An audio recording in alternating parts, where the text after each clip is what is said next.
For those of you who are new to the channel, I am currently creating a video game where you explore space both as a platformer and as a unique spin on a bullet hell shooter. In this devlog, we will be talking about the new theme of the game, new characters, the brand new location, post-processing, and lots more. If you want to explore space, then absolutely smash that subscribe button. Without further ado, let's get straight into the devlog. I have spent months building Enter the Cosmos, but one thing I felt was the game was missing a theme to go by. I was building the game based on my own imagination of how a game should look, but I really needed a theme to go by, something which I could tailor my game around, so I came up with some ideas. Futuristic maybe? Cyberpunk? Maybe even steampunk? Erotic fantasy? Then it hit me.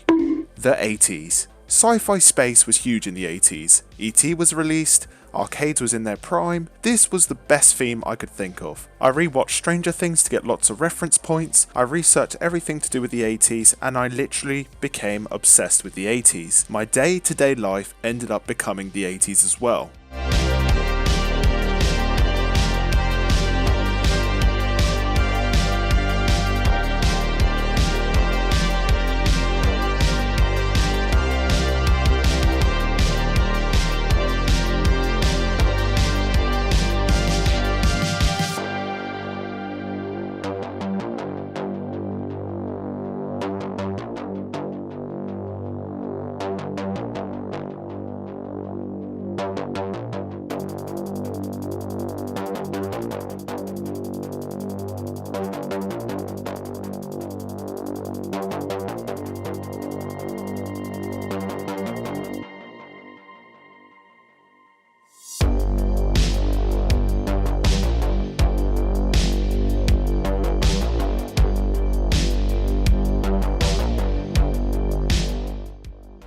After building the first room, I decided upon building the next location. An idea that came to my mind was that the main protagonists, Ditto, Luna, and Mayo, had another companion who travels around space with them, someone who is more tech savvy and younger than our main protagonists. I created Mikey. I will talk about Mikey's appearance later on in the devlog, but I had to figure out a way I could introduce him into the story.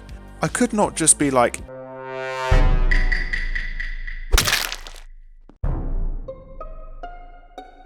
it was the dog. I came up with an idea. What if Mikey is the first character you play as in a mini tutorial? This idea kinda stuck with me. I wanted the game to start with an arcade machine turning on with the logo on the game on the screen. This is where Mikey and a friend is playing on the new machine for the first time in the arcade. This arcade game will play as the tutorial for the ship levels, which you'll see later in the game. As you can see, I love the way this looked. I love the animated lighting effect because it gives the game more of a retro / flickery feeling to it, and I'm really happy with this style. Gameplay of this tutorial will be available in the next devlog.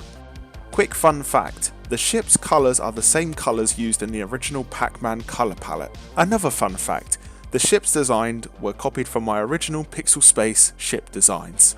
So after a certain amount of time, the tutorial will end and the scene will change to an 80s style arcade with lots of arcade machines.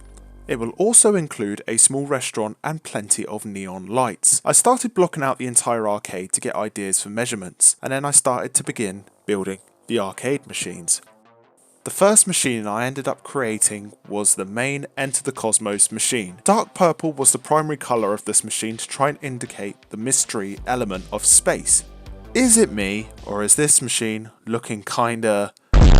The next machine is called Zombs. The primary colour is green and red to show the game is more of a mature game about zombies. I really like the style of this machine. Control A is another little small Easter egg which represents my mobile game known as Control A Ball. If you wanted to check this game out, then download it down below in the Play Store. No Return is another mature survival game. I used the colour red and blood on the screen to show the game is violent. This game is a little bit dirtier than its sequel No Return 2 to show that the machine has aged throughout time. Pacman is a take on Pacman, which I honestly love, and I love the design which works flawlessly within the game. You're gonna get sued. No, I'm really not though, because it's not Pacman, it's Pacman. Same thing. The next machine, well, this one doesn't really work. I feel like not all arcade machines work, and I feel like this machine would be perfect in this scenario, and I'll also like it just for clutter. Versus was a cool idea I had for an arcade machine, where it's a 2-player red versus blue styled game. Creating this design was very challenging, but I felt like it worked perfectly. And finally, the vending machine.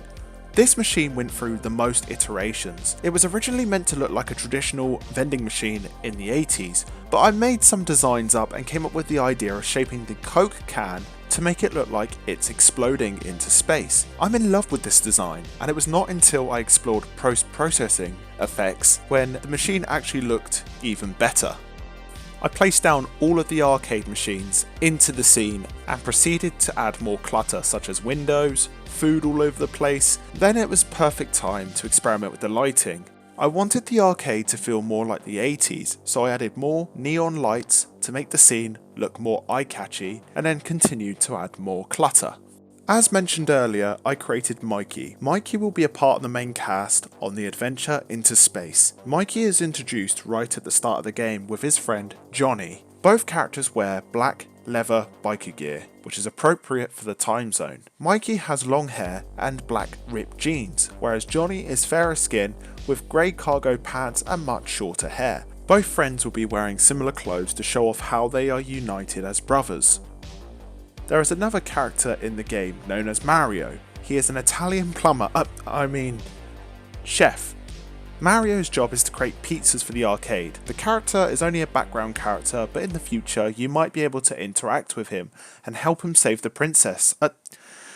Buy pizza. He has a long mustache, in a pizza uniform, and for obvious reasons is based around work. I have discovered the most beautiful feature to be ever added into a video game: post-processing. I have never really ventured into the post-processing part before, so I decided to experiment, and oh boy, am I glad I did that. Bloom, bloom, bloom, bloom. I added bloom to everything, and my scene now looks 1 billion times better. This is the aftermath of using bloom in my arcade scene. The arcade machines look insane, and I really like the effect it gives the vending machine. I did also put bloom in my first scene to give it more detail and to experiment, so let me know what you think. It's on the screen now. At this moment of time, I'm still new to post-processing, and I'm sure small details within the scenes will be changed around towards the final release version. I love the inclusion of bloom, and I know it kinda breaks my perfect pixel style, but I also feel like this is a much welcome feature into my game. I also put bloom on the arcade game, making the screen look more 3D and to give the illusion that someone is looking up at the screen.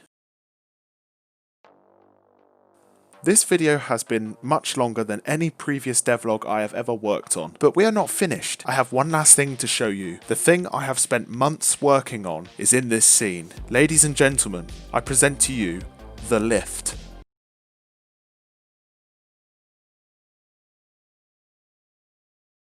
What the fuck?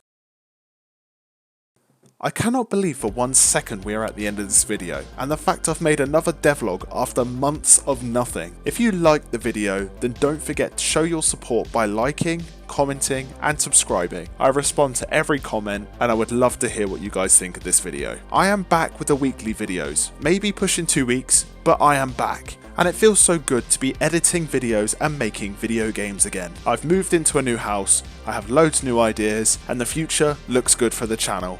Thank you so much for watching, and I will see you in the next video. Peace guys, see you in the next one. Right, that's the end of that video.